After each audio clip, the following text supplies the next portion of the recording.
Petry here. We are chatting with NFL draft experts ahead of the upcoming NFL draft. And joining me today is NFL draft analyst Daniel Jeremiah from NFL Network. DJ, thank you so much for joining me here. Oh, it's great to see you. It's fun to have these little breaks from the weird world we live in to just talk some football. So it's great to see you.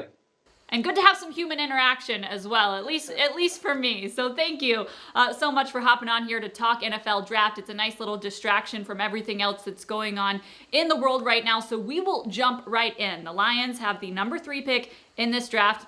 Do you think they stay there and pick at 3?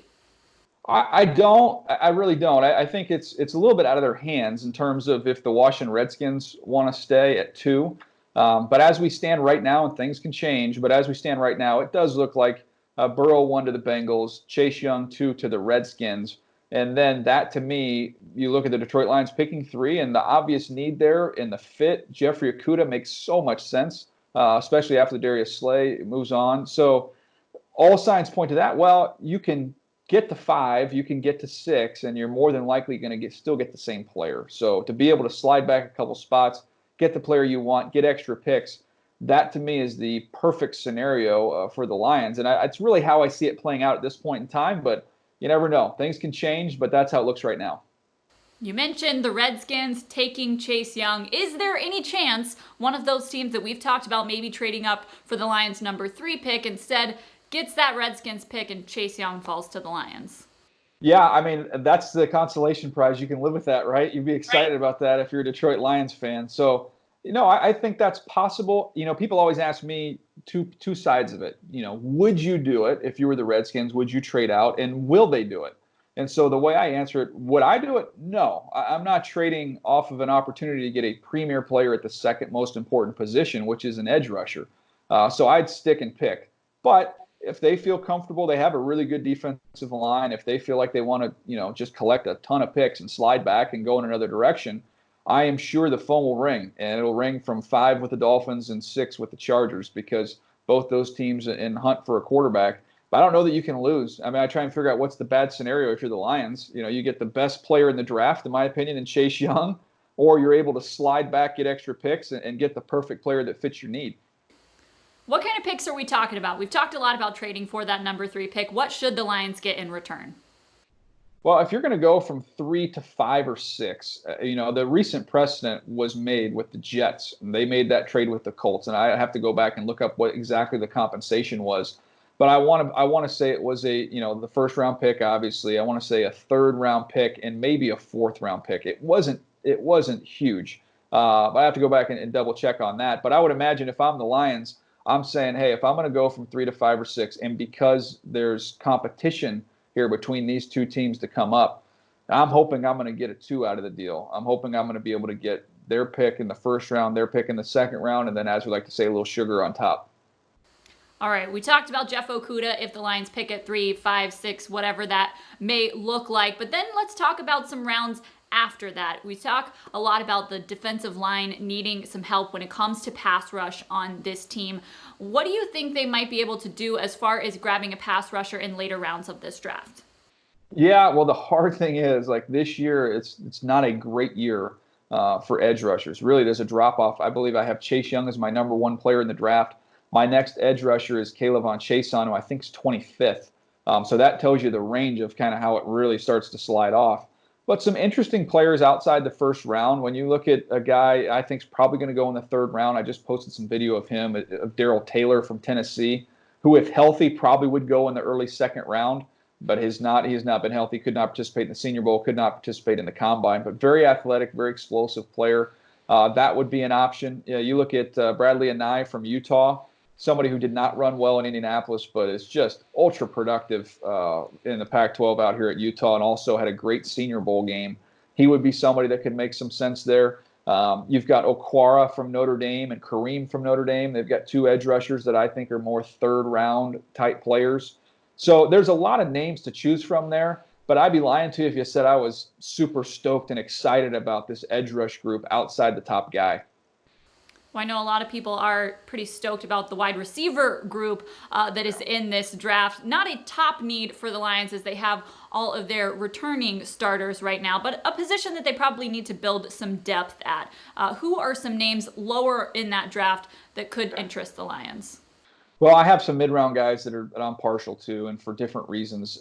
Van Jefferson is an elite route runner, and everybody in Detroit will be familiar with him because his dad was Sean Jefferson, longtime player and was a coach there, coached receivers. So he's been taught from a young age how to run routes, get open, and catch the football. So I like him in that third-round range.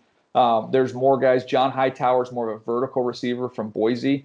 He's a third, fourth-round type player. If you want a big physical option, Chase Claypool from Notre Dame. There's a little Kenny Galladay to him with how he plays the game.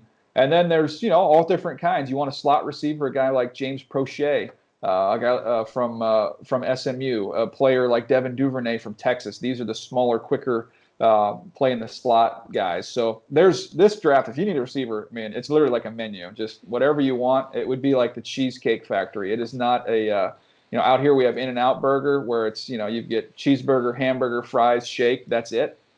This is very much like that Cheesecake Factory menu of wide receivers. I love that analogy. That is perfect. Let's talk about the inside, the interior of that offensive line. You see Graham Glasgow leave in free agency. It was kind of a rotation there at the guard position last year. If they turn to the draft to fill in that spot and take a guy for the future at the guard spot, who might they look at? Well, there's some interesting players, and two of them, ironically, from the same school in the Sun Belt, and that's from Louisiana Lafayette, where you have Robert Hunt, who is a tackle, I believe is going to kick inside and play guard.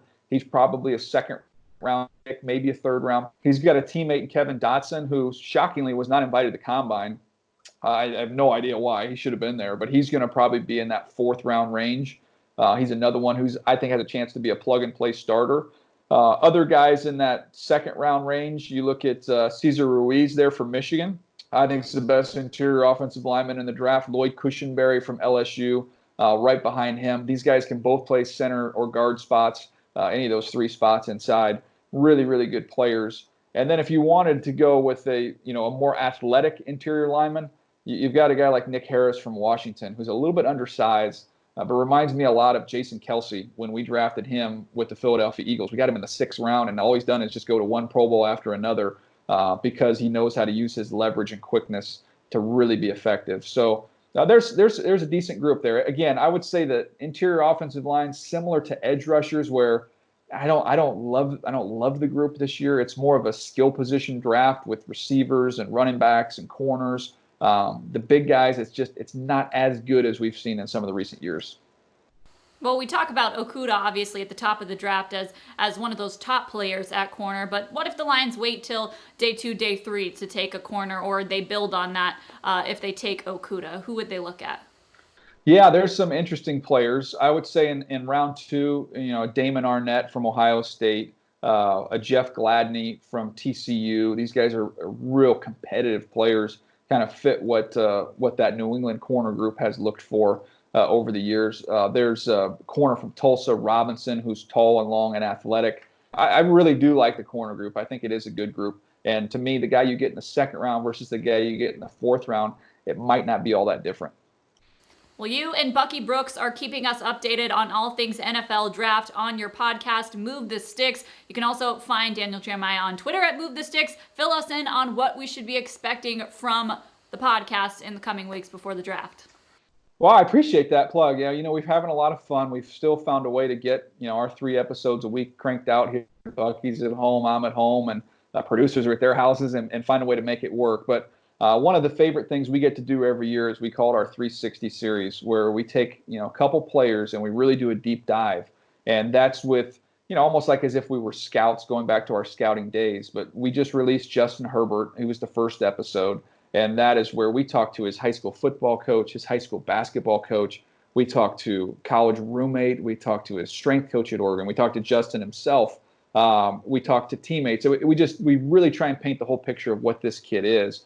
So that is available now. We've got Joe Burrow. That episode will come out next week, which is outstanding. And then we'll follow it up with our last one, which will be Tua Tagovailoa. So really focusing on those 3 quarterbacks this year. So that's out there, and we'll have video, corresponding video as well. If you just go to NFL.com/MTS video, you can find all that good stuff. So you know how it is. We all have to contribute and get our content out there during this time. We're at home, and they're hungry for this stuff, and you guys are doing a great job there with the Lions as well. Well, we thank you so much for joining us and being part of that content. We appreciate your time, and we wish you the best. Stay safe and stay healthy. All right, it's great to see you. Take care.